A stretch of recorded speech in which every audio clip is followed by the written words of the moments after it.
Il y a des gens qui sont trop faibles pour ce jeu-là. Si vous savez que vous êtes trop faible pour le jeu de Sex Friend, ne jouez pas. Venez chercher un petit morceau de boudin, voilà, pour vous rassasier pendant les moments de disette. Vous finissez par avoir des sentiments. Donc, si vous savez que vous ne savez pas jouer au jeu, ne jouez pas.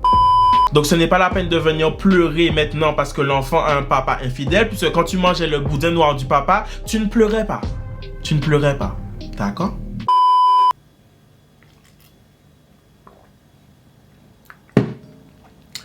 Salut à tous, c'est Willem et on se retrouve aujourd'hui pour une nouvelle vidéo.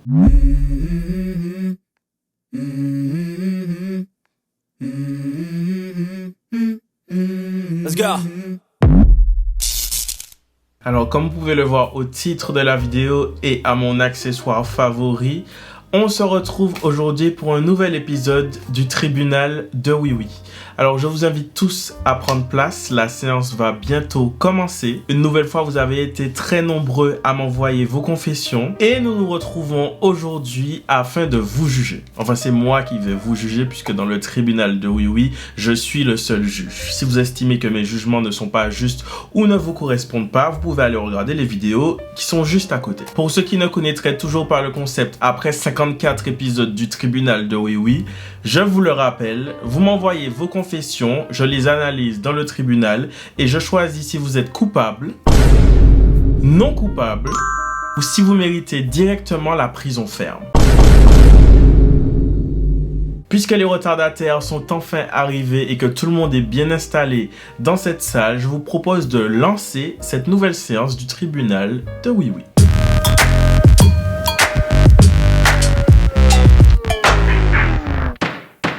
Premier accusé. Mon copain m'a trompé, je lui ai donc fait payer cher pour cette trahison. Je lui ai fait boire mes menstruations avec du bissap bien chaud. Ça a glissé dans sa gorge et je ne regrette pas mon geste car c'était un vieux chien. Entre parenthèses, un loulou en plus. Alors, pour plein de raisons, ce que tu as fait est très problématique. Déjà, tout d'abord, pour des raisons d'hygiène. Voilà, on va pas rentrer dans les détails, mais je pense que l'infusion de fruits, de plantes, voilà, est suffisante à la préparation du bissap. Ce n'était pas la peine de rajouter ce petit quelque chose en plus. Et puis, entre parenthèses, tu as dit un loulou en plus, en mode, ouais, c'était un loulou machin, mais t'étais bien contente. Il était loulou depuis le début. Il n'est pas devenu loulou pendant la relation. Donc, quand tu l'as trouvé, il était déjà loulou. Et il t'a attiré comme ça. Donc, une fois que c'est fini et qu'il a fait ce qu'il a fait, ce n'est pas la peine de faire la meuf dégoûtée en mode « Ah ouais, machin, j'aime pas les loulous. » Puisque c'est le loulou que t'es allé chercher. Donc, quand le loulou fait des trucs de loulou, il faut assumer. La question que je me pose aussi, c'est n'a-t-il pas senti une différence de goût? Bon, malgré tout, il t'a trompé, donc je ne peux pas t'en vouloir d'avoir ressenti de la colère et cet esprit de vengeance, mais il y avait peut-être des meilleures façons de lui faire payer. Des façons qui étaient plus aux normes sanitairement parlant. Voilà, donc tu es coupable. Prochain accusé. Salut William. Salut qui ça? C'est pas comme si sur mon logo il y a mon nom, sur la chaîne il y a mon nom, dans l'intro il y a mon nom, dans l'outro il y a mon nom, dans la barre de description il y a mon nom, sur Instagram il y a mon nom, sur TikTok il y a mon nom, sur Facebook il y a mon nom, dans mon adresse mail à laquelle tu as envoyé ton message il y a mon nom et tu m'appelles William. Pour moi t'es déjà coupable. T'es déjà coupable. Salut William. Ça faisait quelques mois que je fréquentais monsieur. Un soir, j'étais chez lui après une petite soirée arrosée et on a décidé de pratiquer de l'EPS. De l'EPS. À mon avis, vous n'avez pas utilisé de chasuble pour cette séance. Et puis d'un coup, il me demande « Fais le bruit d'un cabri ». Sur le moment, je ne savais plus quoi faire. Je lui ai dit que je ne pouvais pas car j'avais peur de ces bêtes-là et que j'avais mal à la gorge. J'ai pris mes affaires et on ne s'est plus jamais revu. Tu vois, ce qui t'est arrivé là, c'est parce que tu m'as appelé William. Si tu m'avais appelé correctement par le prénom que mes parents m'ont donné, tu aurais passé un très bon moment avec ce monsieur. Vous voyez, c'est pour ça que des fois, il faut discuter avec les gens avant. Il faut discuter avec les gens au lieu de se lâcher sur les tensions qu'on peut avoir. Oubliez les tensions. Essayez de refroidir un petit peu les tensions que vous avez et discuter avec les gens pour savoir qu'est-ce qu'ils aiment, par quoi ils sont intéressés. Comme ça, si tu avais parlé avec lui avant de te jeter dans son lit, tu aurais découvert que monsieur était berger. Monsieur est berger, monsieur aime les cabris, monsieur veut que tu fasses le cabri dans son lit. Bon, malgré le fait que tu m'as appelé William, il n'y a rien dans cette anecdote qui puisse me faire te déclarer coupable, donc tu es non coupable. Prochain accusé. Salut Willem, j'espère que tout va bien pour toi. Tout va bien pour moi, j'espère que tout va bien pour toi. Moi, mon pire secret, c'est quand j'étais petite, 9-10 ans. J'habitais dans un village perdu en France. J'étais la seule antillaise du village, donc tout le monde me connaissait. En face de là où j'habitais, il y avait une dame avec 2 enfants d'environ le même âge que moi. Et elle reflétait pour moi des problèmes d'hygiène et des problèmes familiaux. À mon petit âge, et déjà grande dame d'après moi, je me suis dit, avec une autre voisine, pourquoi pas écrire une lettre en anonyme. Dans cette lettre, j'ai dénoncé tout ce que j'avais remarqué et leur ai conseillé d'aller voir une assistante sociale. Excuse-nous, à 10 ans, tu envoies les gens voir l'assistante sociale. Bon, en même temps, vu ce que tu décris, s'il y avait des trucs vraiment graves, je peux comprendre. Sauf que la dame est venue sonner à la maison et a demandé des explications à ma famille sur cette lettre. J'ai bien évidemment dit que ce n'était pas moi, mais mon père a reconnu mon écriture et aussi l'enveloppe que je lui avais demandée au préalable. Étant un petit village et étant la seule famille noire, ça a fait beaucoup de bruit et je me suis fait gronder.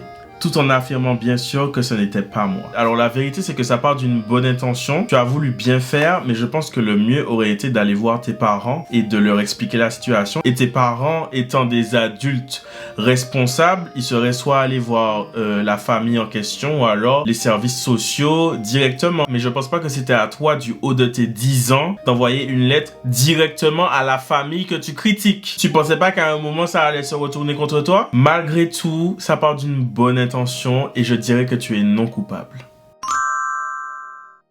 Prochain accusé. Je ne sais pas si c'est mon pire secret, mais j'espère qu'il te plaira. J'avais une dizaine d'années et mes cousins, ma sœur et moi jouions dans le jardin de notre mamie. Il y avait un bœuf attaché à une souche. L'activité du jour consistait à envoyer des cocos secs sur le bœuf pour l'énerver. Puis vient l'idée de détacher l'animal. Étant l'aîné, c'est à moi que revient cette mission. Je me penche, saisis la chaîne, quand soudain ma sœur décide d'envoyer un nouveau coco sur le bœuf, désormais libre. La chaîne de la bête se serre autour de mes mains quand l'animal s'enfuit. Il m'a traîné comme une boîte de conserve qu'on accroche à la voiture de jeunes mariés. Je me suis mangé toutes les branches. J'ai bouffé toute la terre, je me suis cogné à tous les arbres du jardin. Le pire, c'est que quand l'animal faisait une pause, je ne me libérais pas. J'avais trop peur qu'on se fasse engueuler, alors je tirais sur la chaîne pour tenter de ramener le bœuf à sa souche.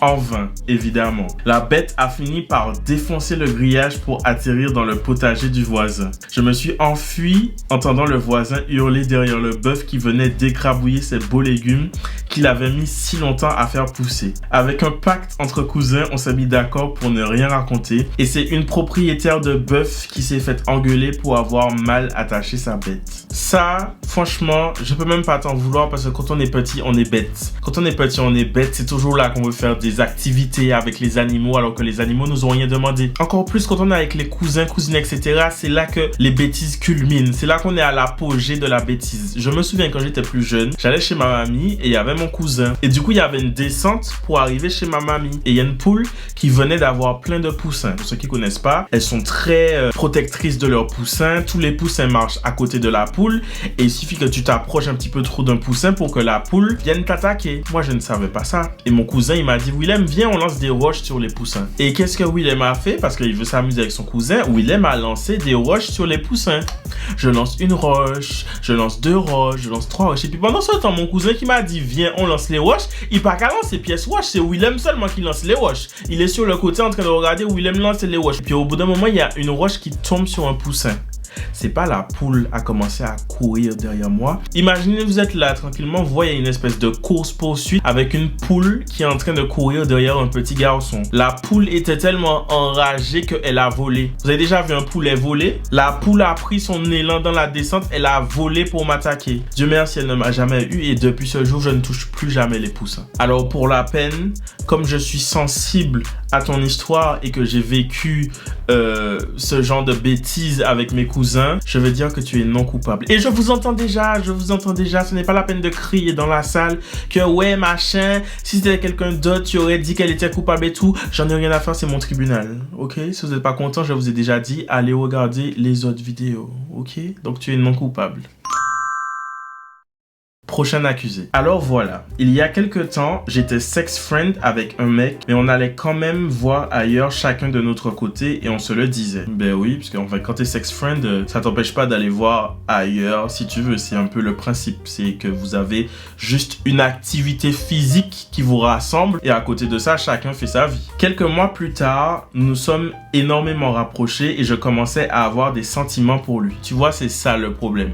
C'est ça le problème. On vient pour un truc. Tu es venu chercher un truc. Tu es venu chercher du boudin noir. On n'est pas venu chercher des sentiments. Tu vois, il y a des gens qui sont trop faibles pour ce jeu-là. Si vous savez que vous êtes trop faible pour le jeu de Sex Friend, ne jouez pas. Venez chercher un petit morceau de boudin, voilà, pour vous rassasier pendant les moments de disette. Vous finissez par avoir des sentiments. Donc, si vous savez que vous ne savez pas jouer au jeu, ne jouez pas. Maintenant, regarde dans quel embarras tu es. Je continue. Quelques mois plus tard, nous sommes énormément rapprochés et je commençais à avoir des sentiments pour lui. Mais je ne lui avais rien dit car je ne savais pas si je voulais vraiment être en couple et s'il ressentait la même chose que moi. C'est très compliqué. Au bout d'un moment, il faut savoir. C'est vrai que pendant un mois, il n'a couché avec personne d'autre que moi, mais je continuais d'aller voir ailleurs car je voulais profiter sans me casser la tête. Un jour, j'ai couché avec quelqu'un d'autre et je lui ai dit, il m'a bloqué. Puis peu de temps après, il m'a débloqué et on s'est mis en couple. Malheureusement, il me reproche tout le temps le fait que je sois allé voir ailleurs pendant qu'on était en flirt et quasiment toutes nos disputes tournent autour de ce sujet. Mais pour moi, on n'était pas en couple et non, quand on est en flirt, pour moi, on n'est pas obligé d'être fidèle. Depuis qu'on est en couple, je ne l'ai jamais trompé et je ne l'envisage pas. Je ne sais plus quoi faire et je pense qu'il ne tournera jamais la page. Alors, t'as dit un truc sur lequel je suis d'accord. Quand on est en flirt, on n'est pas obligé d'être fidèle parce que quand on est en flirt, on n'est pas en couple. Tu peux flirter avec plusieurs personnes en même temps. Tu peux date plusieurs personnes en même temps et voir quelle personne t'intéresse le plus et ensuite continuer de faire un bout de chemin ou de continuer ta vie avec telle ou telle personne. Et à partir de ce moment-là, si tu as envie d'être dans une relation exclusive, là, tu es fidèle. Et j'ajouterais même, voilà, j'ajouterais mon petit grain de sel en disant que ton pote là, en fait, ton copain, ton sex friend, on ne sait plus. On ne sait plus. Il a une aura un petit peu toxique autour de lui parce que le fait de te reprocher souvent comme ça d'avoir vu d'autres personnes quand vous étiez en flirt, ça c'est le genre de gars où le jour où vous aurez une dispute ou je vous souhaite pas si vous êtes heureux, j'espère que vous êtes heureux, ça n'a pas trop l'air, je sais pas. Mais le jour où vous avez une dispute, c'est le genre de truc qu'il va te ressortir et il va utiliser ce truc là contre toi à chaque fois. Donc moi j'aurais une solution peut-être radicale, mais bon, si tu n'es pas sûr de l'aimer vraiment, casse avec lui. La vie est courte, on n'a pas de temps à perdre. Il y a des milliards d'autres personnes sur la planète avec qui tu pourras ressentir des choses encore plus fortes et encore plus belles que quelqu'un qui est là à te dire ouais mais quand on avait flirté et tout tu m'as trompé et tout alors que vous étiez pas ensemble. Et de la même façon, lui pourra trouver quelqu'un qui lui correspond mieux et toi tu pourras trouver quelqu'un qui te correspond mieux. Donc pour moi, tu n'as rien fait de fautif, tu ne l'as pas trompé quand vous étiez en couple, tu as juste flirté avec plusieurs personnes quand vous étiez sex friends, ce qui est un peu le principe de la chose. Donc pour moi, tu es non coupable. Prochain accusé. Voilà une de mes pires confessions. Lorsque j'étais au lycée, j'étais en crush sur un garçon qu'on va appeler Bouteille. Bouteille et moi, on se parlait souvent et à une soirée, on s'est rapprochés et on a fait des choses pas très catholiques. Malheureusement, il ne voulait que pratiquer ce genre de choses et ne désirait pas se mettre avec moi. Nous continuons quand même à nous voir, mais un jour, il s'est mis en couple avec une fille laide, c'est gratuit, et s'est fiancé quelques années après. Bouteille continuait quand même à m'envoyer des messages message et voulait qu'on se voie. Je lui ai dit 2-3 fois non, mais après je me suis dit que je m'en fichais parce que Bouteille c'était mon crush et j'ai fricoté avec lui en premier bien avant cette fille. C'est pas comme ça que ça fonctionne. Donc on s'est revus. Le temps passe et la fiancée de Bouteille est enceinte. Bouteille et moi, nous nous sommes revus pour faire ce qu'on avait à faire et aujourd'hui Bouteille est père. Avec du recul, je me sens gêné par rapport à leur enfant qui est un père infidèle. Aujourd'hui, il ne m'envoie plus de messages et je ne compte pas refricoter avec lui. Je peux revenir sur une phrase de ton truc, s'il te plaît? Avec du recul, je me sens gêné par rapport à leur enfant qui est un père infidèle. C'est juste par rapport à ça que tu te sens gêné? Il n'y a rien du tout dans toute cette histoire qui te gêne un petit peu? Le fait que tu savais qu'il était en couple et que tu retournes quand même manger ce qu'il a à te donner, le fait que tu savais que sa copine était enceinte et que tu retournes quand même manger ce qu'il a à te donner, le fait qu'il se fiance avec cette dame que tu traites de laide et que tu retournes quand même manger ce qu'il a à te donner, tout ça, ça ne t'a pas gêné. Ça ne t'a pas gêné, tout ça. Par contre, le fait qu'il ait un père infidèle, ça te gêne. Alors avant, voilà, je vous entends déjà dans le tribunal, j'entends la foule gronder pour me dire ouais, mais c'est le monsieur qui est infidèle, c'est lui le papa, c'est lui qui trompe sa femme. D'accord, mais on n'est pas au procès du monsieur, ok? Croyez-moi que quand le monsieur va venir dans le tribunal, je vais m'occuper de lui aussi. Mais ça ne veut pas dire que tu n'es pas en faute, d'accord? Tu savais où tu mettais les pieds, tu savais où il mettait son boudin noir et ça ne t'a pas empêché de retourner à plusieurs reprises manger dedans. Donc ce n'est pas la peine de venir pleurer maintenant parce que l'enfant a un papa infidèle, puisque quand tu mangeais le boudin noir du papa, tu ne pleurais pas. Tu ne pleurais pas, d'accord? Donc je vais te laisser tout le temps dont tu auras besoin pour réfléchir à ça en prison. Et c'est donc ainsi que s'achève cette nouvelle séance du tribunal de Oui Oui. J'espère que vous avez été en accord avec les jugements que j'ai déclarés. Si vous avez regardé cette vidéo en journée, je vous souhaite une bonne journée. Si vous l'avez regardée en soirée, je vous souhaite une bonne soirée. Et je vous donne rendez-vous très vite, dimanche prochain. À moins que je vous donne rendez-vous un petit peu avant dimanche. Déjà, cette histoire de féminisme là, les femmes qui sont dehors quand il est 22h, qu'est-ce que tu fais dehors quand il est 22h? Normalement, tu dois être chez toi à t'occuper de ton mari, à t'occuper de la maison, faire le repas, faire la vaisselle.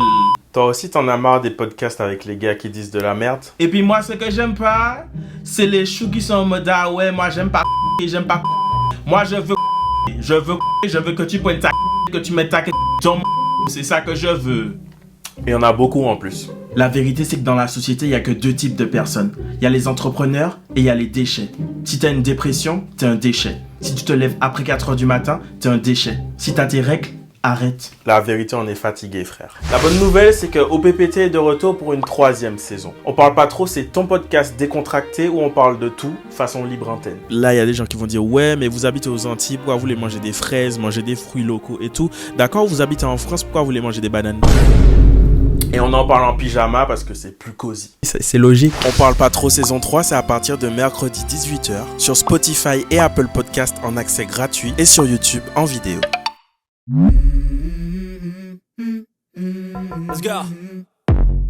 La vidéo que tu étais en train de regarder est maintenant terminée. Mais c'est pas grave, tu peux toujours regarder celle-là. Tu peux aussi écouter ma musique en cliquant juste là. Et surtout, tu peux t'abonner juste ici.